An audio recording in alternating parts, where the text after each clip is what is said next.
Assalamualaikum warahmatullahi wabarakatuh. Perkenalkan, nama saya Jaka Permana, mahasiswa dari STMB Bandung semester pertama.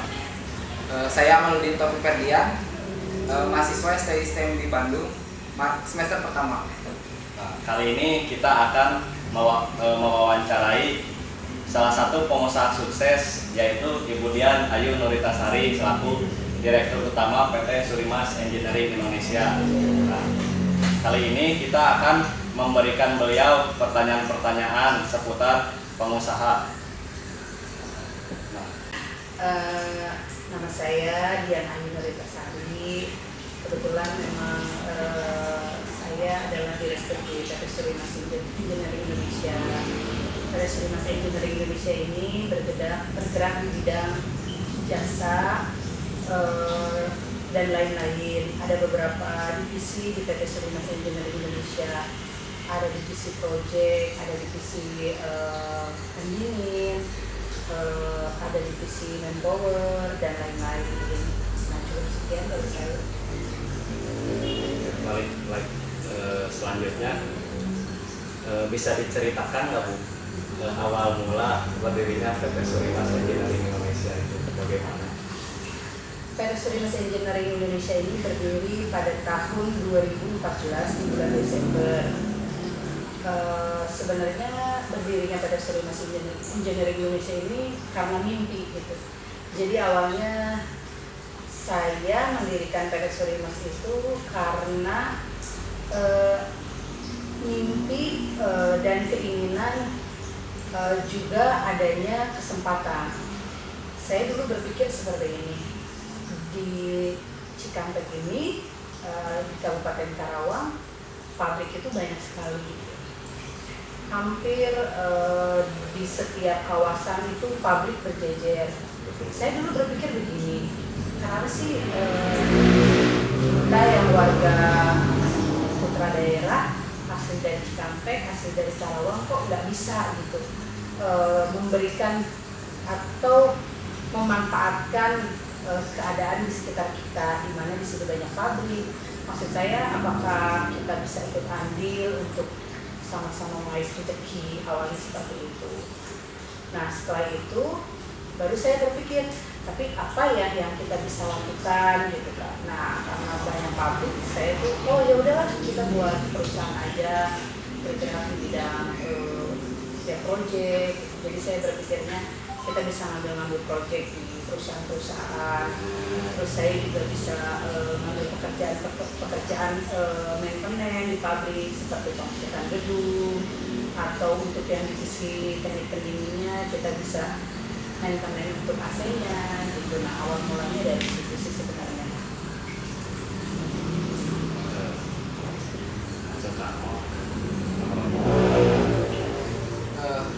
Sebenarnya mamaku kenapa sih diberi nama PT Surimas?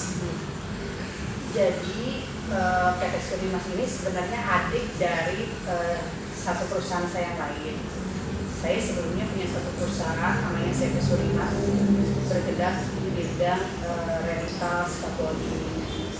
Dulu sih kepikirannya cuma begini aja ya. Oh ini kakaknya di CP Surimas. Ya udahlah kita buat lagi aja gitu, adiknya gitu yang masih berbau-bau Surimas, supaya next kalau seandainya ke depannya kita berpikirnya Surimas gitu, ceritanya seperti itu. Jadi nanti bisa buat grup yang lain gitu ya. Oke, selanjutnya dulu pernah berpikir nggak Bu, sebelum usaha itu pikir modalnya dari mana gitu? Sebenarnya waktu itu buat perusahaan karena sebelumnya yang CP Surimas ini cukup kuat untuk dimodal, karena waktu di bidang yang sebelumnya di rental scaffolding ini beberapa tahun ke belakang memang omsetnya lagi bagus. Jadi kita berpikir ya udahlah, daripada ibaratnya dana dimanfaatin untuk hal-hal yang tidak terarah gitu penggunaan dananya, lebih baik kita buatkan satu perusahaan. Nah, memang modalnya dari yang perusahaan sebelumnya. kira-kira berapa nih Bu? Kalau boleh tahu omset per bulan? Sekarang karena pandemi memang untuk omset kita agak berkurang dari sebelum pandemi ya. Yang mungkin sekitar 500 sampai 600 juta gitu sekarang ini. Kalau dulu sih kita mungkin sampai di 1 M gitu. Kalau sekarang memang agak berkurang gitu karena beberapa pabrik sekarang lagi menekan budget. Jadi kalau sana ada proyek-proyek itu memang mereka hanya yang benar-benar urgent saja yang memang mereka kerjakan gitu, karena memang selama pandemi 2 tahun ini memang pabrik pun mengontrol budget mereka hanya untuk pekerjaan-pekerjaan yang memang benar-benar urgent. Pertamanya itu Ibu gimana sih menawarkan atau menerangkan atau jasa PT kepada awal mulanya pertama memperkenalkan ke pabrik atau customer kita itu jadi gini, sebelumnya kan kita sudah ada perusahaan kakaknya yang bergerak di bidang rental scaffolding ini. Kita buat development profil, terus pengalaman kita yang di perusahaan sebelumnya itu kita masukkan juga di development profile juga. Kebetulan juga memang dari keluarga saya itu basicnya memang semua kontraktor. Jadi banyak pekerjaan-pekerjaan yang sebelumnya dikerjakan oleh seperti orang tua saya atau adik saya, kita masukkan ke company profile.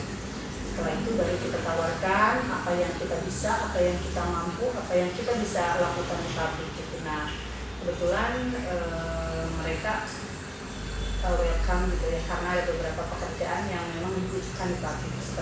Awal mulanya seperti itu. Ketika mereka welcome, mereka mau pakai jasa kita. Nah, di situ kita baru melakukan pekerjaan itu dengan sebaik-baiknya.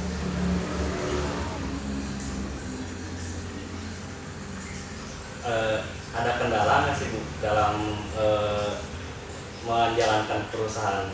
Jelas, kendala itu pasti ya, jelas. Apalagi dulu awal-awal mengasal kita belum punya tenaga ahli, jadi hanya mengandalkan tenaga yang kalau bilang cabutan.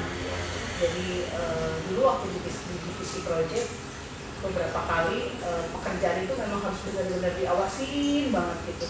Gak boleh yang namanya ada salah sedikit pun, dan kita juga harus bisa memaksimalkan. Asalnya kendalanya itu kita nggak punya teknisi, jadi kita masih kerjasama dengan teknisi dari luar. Plus minusnya kalau teknisi dari luar kadang komitmen antara rekanan kita dengan kita berbeda. Contohnya perusahaan kita selalu mengedepankan untuk memberikan pelayanan yang terbaik kepada customer, sementara vendor kita mereka tidak berpikir seperti itu.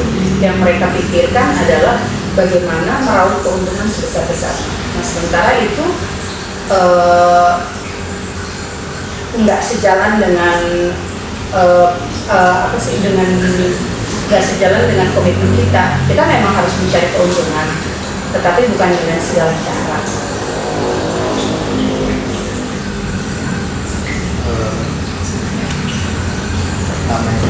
Bagaimana sih Bu respon dari konsumen terhadap usaha ini? Ya, alhamdulillah respon dari customer sih bagus, apalagi divisi teknik pendingin yang sekarang juga ada di divisi perusahaan kita, mereka sangat membutuhkan. Sekarang memang untuk pemain di teknik pendingin sendiri masih minim ya, apalagi kelebihan dari perusahaan kita rekanan dan kita dealer dari beberapa brand pendingin atau AC yang terbaik di Indonesia. Jadi memang kelebihan dari perusahaan kita bisa menyampaikan kepada customer kita bahwa kita mempunyai kelebihan dari perusahaan-perusahaan yang lain.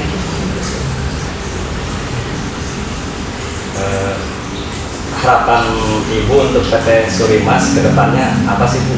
Oh iya, jelas kalau harapan pasti kita berharap kita lebih maju lagi. Kita punya sistem yang bagus, kita punya teknisi yang benar-benar berkompeten, yang benar-benar bisa diandalkan, yang benar-benar bisa memberikan yang terbaik kepada customer. Untuk terakhir Bu, motivasi dari Ibu untuk calon-calon pengusaha muda yang baru mau memulai atau baru terpikirkan mungkin untuk menjadi pengusaha. Ya, pertama jangan patah semangat. Harus selalu mau untuk bermimpi untuk bahwa kita bakal bisa maju, kita bakal bisa menggapai apa yang menjadi mimpi dan harapan kita. Dan yang paling penting, komitmen dan konsisten kita itu benar-benar harus diutamakan. Karena bagi pengusaha-pengusaha yang baru mau mulai, memberikan yang terbaik kepada customer itu adalah nomor satu. Gitu sih.